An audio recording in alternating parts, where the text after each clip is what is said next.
একটা বিশ্ববিদ্যালয়ের সাবেক ভিসি তিনি আজকে বলছিলেন যে আমার বাবা আমাদেরকে ছোটবেলায় যখন খেলতে বের হতাম স্কুল কলেজে পড়ার সময় বলতেন মাগরিবের আগে আগে বাসায় আসবা, এবং আমরাও সেটা আমল করতাম।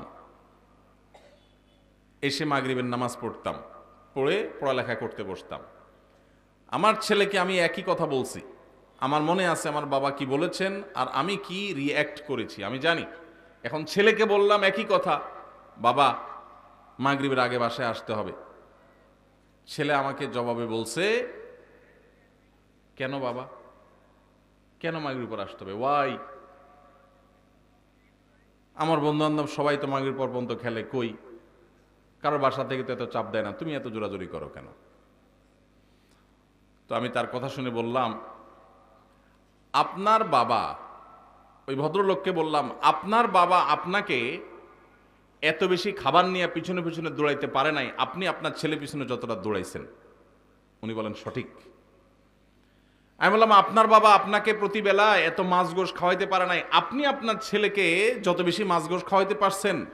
আপনি একটা বিশ্ববিদ্যালয়ের ভাইস চ্যান্সেলর মানুষ, আপনি আপনার ফিনান্সিয়াল ক্যাপাসিটি খুব বেশি হওয়ার কারণে ছেলেকে শহরে রেখে যত তুলতুলে জীবন দিতে পেরেছেন, আপনার বাবা আপনাকে এতটা সুখ দিতে পারেন নাই।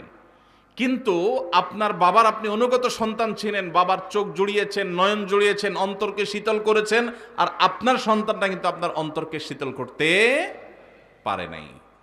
প্রবলেমটা কোথায়?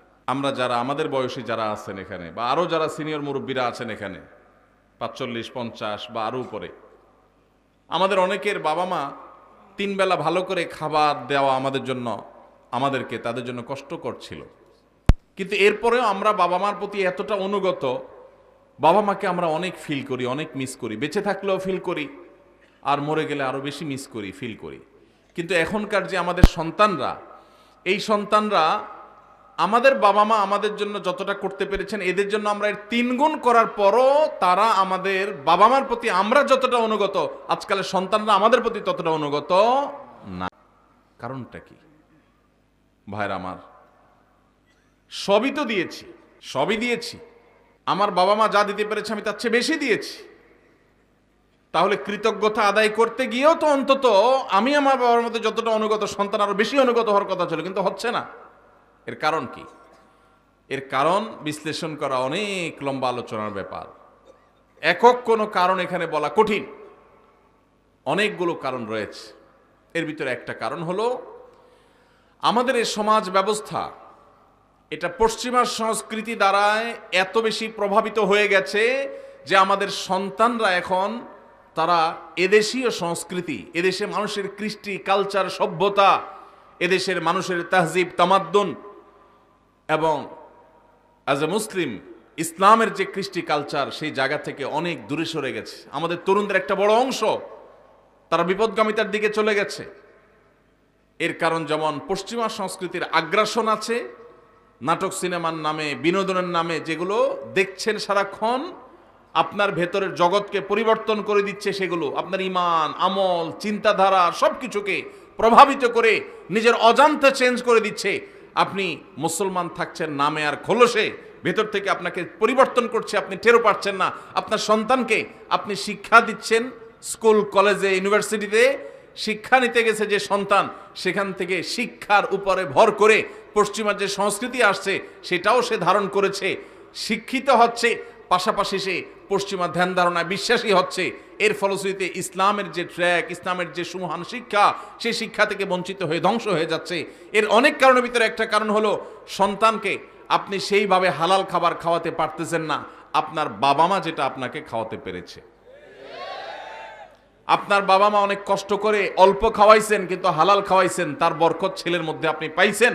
আপনি আপনার ছেলে মেয়েকে যা খাওয়াচ্ছেন বুকে হাত দিয়ে বলতে পারবেন না যে টনটন করে বাজবে, এতটা হালাল এবং পিওর যেটা আপনার বাবার সম্পদের মধ্যে ছিল, সেটা যদি আপনার সন্তানের মধ্যে আপনি করতে পারেন, ইনশাআল্লাহ এ যুগেও আপনার সন্তান সবচেয়ে সভ্য, ভদ্র এবং মাথা নিচু করে বিনম্রতার সাথে আপনাকে শ্রদ্ধা নিবেদন করবে।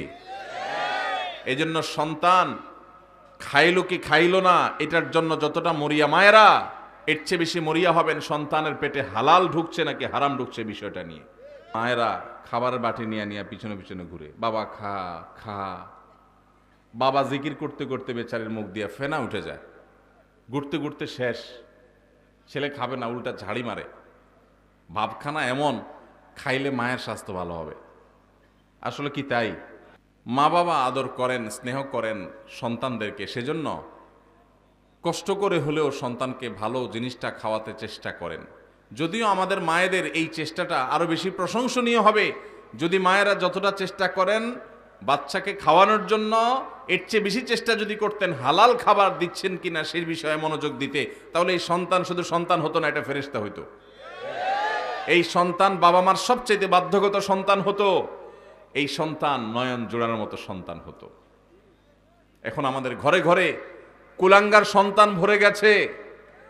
বেশিরভাগ ফ্যামিলিতে বাবা মার চক্ষু শীতলকারী সন্তান নাই।